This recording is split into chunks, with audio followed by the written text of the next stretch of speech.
New Disabled South presents. I've lost the ability to do so many things I love, so right now the struggle with depression is very real.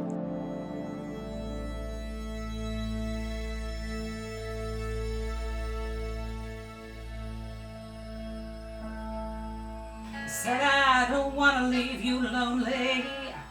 You gotta make me change my mind. Oklahoma is where dual eligibility means navigating a system that punishes you for getting married, for working too much, and for not being sick enough on the right day. In this place of open spaces and harsh realities, Brianna has learned that survival takes all your energy and leaves you little room for the life you want to live. Diagnosed with OCD, anxiety, and ADHD in second grade after a teacher noticed her compulsive hand washing, Brianna's health journey spans over 3 decades and over 30 diagnoses. Mono in high school triggered genetic conditions she didn't know she had: lupus, Fragile X syndrome, endometriosis, chronic fatigue. Each diagnosis adds complexity to a life already constrained by a system that assumes disability is temporary. At 23, she became legally disabled. When she got married, she discovered the cruelest truth about dual eligibility. You may qualify for both Medicare and Medicaid, but wind up losing benefits when you try to build a life. In Oklahoma, love can cost you your survival. This is a story about what happens when managing your health becomes a full-time job you never applied for, when the programs that keep you alive also keep you from living, when finding joy requires energy you don't have, except in moments of solidarity with others who understand. I'm Stacey Abrams, and this is Dual, the true cost of care.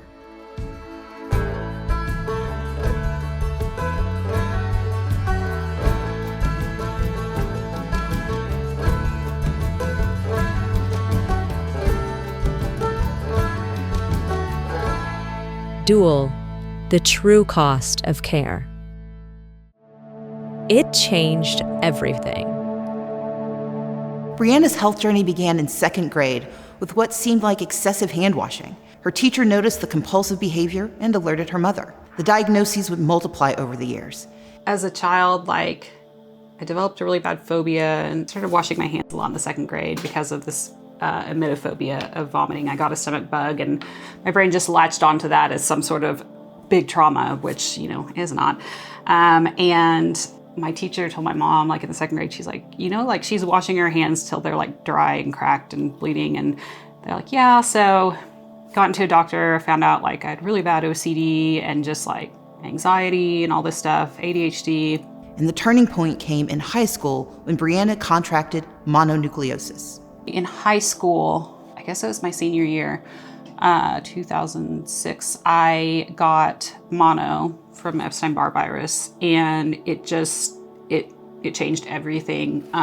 It seemed to be kind of a trigger to different genetic conditions I had and that I at that time didn't know about. The infection didn't just make her tired, it rewrote her life. Brianna had to adjust her entire school schedule, attending classes for half the day and sleeping through the rest. So I ended up finishing high school only able to go half a day, and the half a day I was there, I slept through my classes.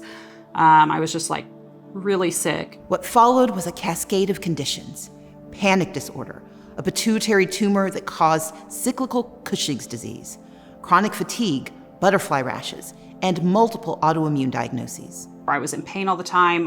The chronic fatigue would not stop. I was having a butterfly rash, just all these things. So, ended up going to a lot of doctors. I was diagnosed with lupus, celiac, and thrombocytopenia, and just all this autoimmune stuff. In her 20s, genetic testing revealed she had a variation of Fragile X syndrome, a discovery that required traveling to Arkansas to see a specialist. I finally got a test, had to go to Arkansas. I don't know why. I had to go to see a geneticist in Arkansas just to get the test. And they're like, yeah, you have 99 CGG repeats, so you're a carrier. The genetic diagnosis provided answers, but no cure. It explained her psychiatric issues, her autoimmune flares, and her fertility problems. One disorder, endometriosis, brought agony so severe she would vomit from the pain during her periods, a pain that doctors had dismissed for years. And we're talking pain that when I would have a period, I would be vomiting because the pain was so bad. Like, we're talking endometriosis is probably like, I've been kicked by a cow. I have like had the uveitis. I've had a lot of painful things, but this is probably one of the most painful things. After high school, Brianna tried to work and attend college like her peers, but her body had other plans. You know, after high school, I tried to work. I tried to go to school, to go to college. I would fall asleep at work. I would fall asleep at college. Like, I couldn't get through, like, and I was, you know, I didn't feel well ever. My body's just like broken. At 23, she became legally disabled. The timing mattered. Becoming disabled so young meant lower payments for life. Since I became disabled so young, I only get $1,045 a month to live off of.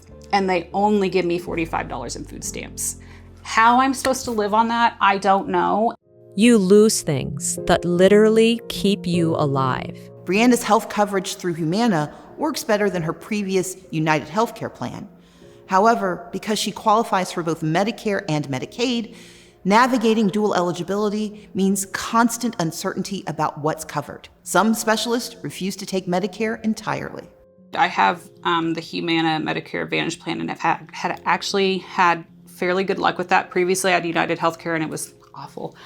It seems like, and this is bad because I don't always look over everything, it seems like they cover quite a bit.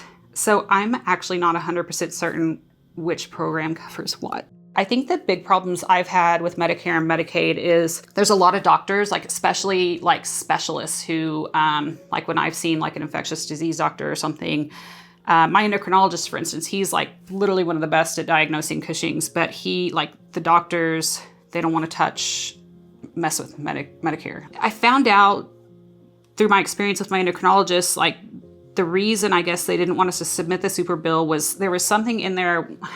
I looked it up and I don't remember the wording, but I guess like something about if I submitted it, there was a risk of me losing my Medicare. Mm-hmm.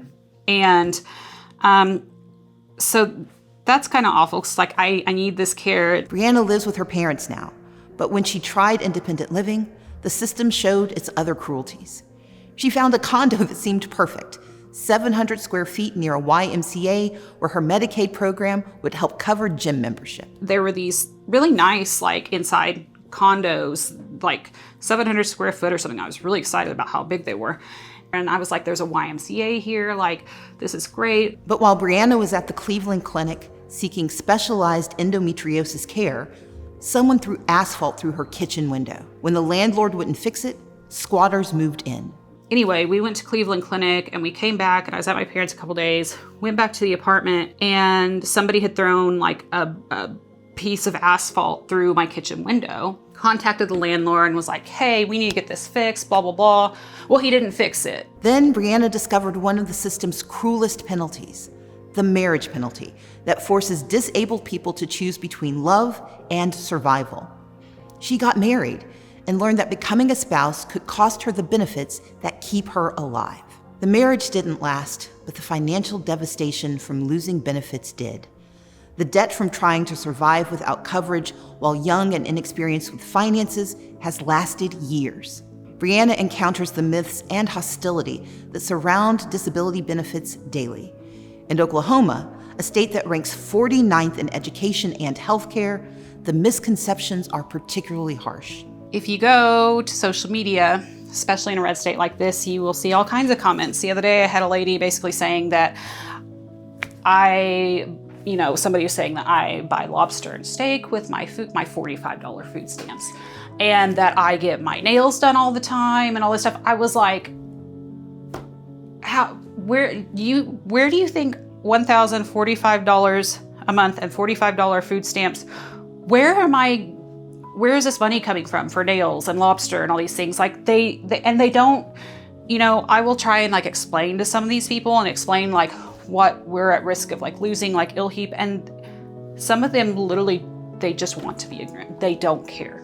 And it is just mind-blowing. And I feel like it's worse in Oklahoma because we're 49th in education, also 49th in healthcare now. So it's just a nightmare, and people are hateful, and it's not a kind world to be disabled. The system also penalizes any attempt at work. Brianna has lost jobs due to emergency room visits for endometriosis, but even when she's functional enough to work part-time, she faces an impossible choice. If you work too much, if you make too much, you lose these benefits. You made too much money here so you can clearly fit in for yourself. And it's like, no, I can't, because this is a dynamic disability. Like, you're damned if you do, you're damned if you don't. There is solidarity in that. Right now, post-surgery medications and ongoing health issues make it hard for Brianna to get out of bed. The activities that once brought joy, modeling, being featured on a comedy album that went national, require energy she doesn't have. When I was more functional at times, I used to be a model. I made good money doing that. I did runway. I was on the Rodney Carrington album, which was on Netflix. It was like, my picture was on billboards nationwide. Like, I've done some really cool jobs, and I really enjoyed that. I'm a singer-songwriter, and singing is like, that's my favorite thing in the world. But I have been so sick that people don't always understand like the mental toll it takes, and the brain fog, and how it like dampens your creativity. And just the fatigue itself makes it hard to even just like sit down and write something. I love to garden. We had 2 huge vegetable gardens, and this year I couldn't. I had the surgery, and it is getting too hot every summer, and I haven't even been able to go out there and pull up the weed barrier that we've had on there for a year now. Brianna has dreams beyond survival. She wants to travel to every country before she dies. Yet right now, even basic activities feel impossible. Besides singing, if there's one other goal I have in the world, I would love to see every country before I die. But those are things that bring me joy, but right now I haven't been able to do. So right now, I'm resting a lot. The hostility she faces online makes everything harder. Especially right now, because like I said, you get on social media and you have all these people that just hate you because you're disabled. Of disability. Yeah, and you're just like, and they want you to lose your programs and your medical care and your food benefits and everything that helps you stay alive. And they don't seem to understand that this will kill people. Literally. I spent most of my time surviving. Brianna's journey through Oklahoma's dual eligibility system reveals the full weight of what it means to be chronically ill in America. From childhood hand-washing that signaled OCD to over 30 diagnoses that define her adult life, her story shows how the system assumes disability is temporary and punishes those for whom it is not. She qualified for $1,045 a month and $45 in food stamps. When she married, she learned that love could cost her the benefits that keep her alive. When she tried to work, she discovered that earning too much would eliminate the coverage she needs. This is dual eligibility in Oklahoma, where the marriage penalty forces impossible choices, where proving your disability becomes a recurring nightmare, where survival takes so much energy that joy becomes difficult to access. Brianna spends more time surviving than creating music. Most of her energy goes to managing symptoms rather than gardening or traveling. But in moments of solidarity, in online communities of disabled advocates, Brianna finds something the system can't take away. And to see that there are people like me who are on the internet educating people, and they're not giving up and they're fighting, that brings me joy, because there are people that understand that are fighting, and there is solidarity in that. Means a lot. Her words remind us that behind every dual eligibility statistic is someone like Brianna, brilliant, complex, deserving of a life that includes more than mere survival. When she says, right now, joy is difficult, she's describing what happens when a society forces its most vulnerable members to spend their lives proving they deserve to exist. The question isn't whether Brianna and millions like her deserve better. The question is whether the rest of us will fight alongside them to build it. Join us next time as we continue our journey through the South, where the true cost of care extends far beyond medical bills and into the realm of human dignity itself.